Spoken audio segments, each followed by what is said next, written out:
So, as I mentioned in the previous video, I've been watching some of my 4Ks for the first time, and one of them was Heavy Metal. I knew I really wanted to watch this because I really love rock and roll 70s, stuff. That's kind of my jam, right? Big classic rock music fan. I know heavy metal, rock or similar but not the same, but you get what I mean, right? I love this kind of music from this era. Um, and so I definitely want to watch this movie. Also, I actually saw Dan Fowler. I forget how you say his name, but he's one of the members of the Eagles, and he wrote this the song for this movie. And this is yeah this steelbook I will say looks amazing. This is a cool 4K.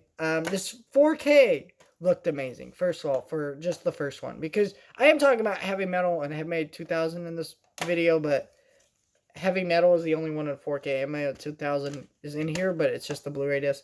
I didn't like this. I didn't like MA 2000, but I did like Heavy Metal. Heavy Metal is crazy. It's got all these stories that don't connect at all, but they got an awesome soundtrack and amazing visuals, so you just don't really care. To me, it felt like Fantasia, right? Fantasia, but with rock music, which is freaking awesome. And that's why I really liked it. And that's not the only connection I noticed to Fantasia in these movies. Is that Fantasia 2000, guess what? Came out in 2000.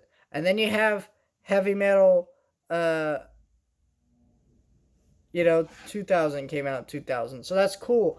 Um, yeah, so I really, really liked this. I really like the music, like the soundtrack's better than the movie.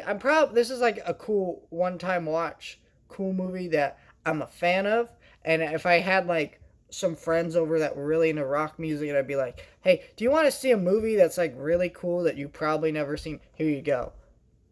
Either that or Pink Floyd's The Wall, because it's Pink Floyd's The Wall. But this is a great, interesting, bizarre, strange movie, and it's definitely an awesome one-time watch. I don't know how many multiple watches is gonna hold up. People do really love this movie, though. There's like you can buy like statues and figures of this movie and stuff. People love this movie. I'm not on that camp. I think it's cool, but I don't really see what's to get out of it. Like Fantasia, I can rewatch because there's just so much there. But this is just not that. Heavy Metal 2000 was not that good because the animation. First of all, the fact that a movie in the 70s looks better than a movie that came out in the year 2000 is really sad. It's not an ugly looking movie by any means, but it's not a good looking movie. And then the fact that it's in the 2000s doesn't make sense, right? Because like Fantasia's music was classical, right? So being in the 2000s doesn't really affect much, as much as you would think, right? From the 1940s to the 2000s doesn't really change.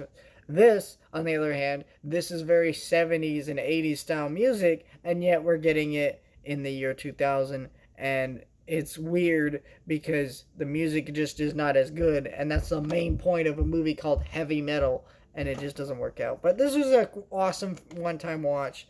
Not my favorite movie. I'm definitely happy I watched it, and I definitely think the steelbook's worth it if you're a fan of this movie. This is a beautiful looking steelbook. Cost me $35, but here's the thing: you get a 4K, and you get the sequel on Blu-ray. So, like let's say you paid $20 for the first one on 4K. All right, that's fair, but then you'd have to pay $10 for the sequel, right? So it'd be around $35 anyway. So I think that's fair. But yeah, it was a great movie, great watch.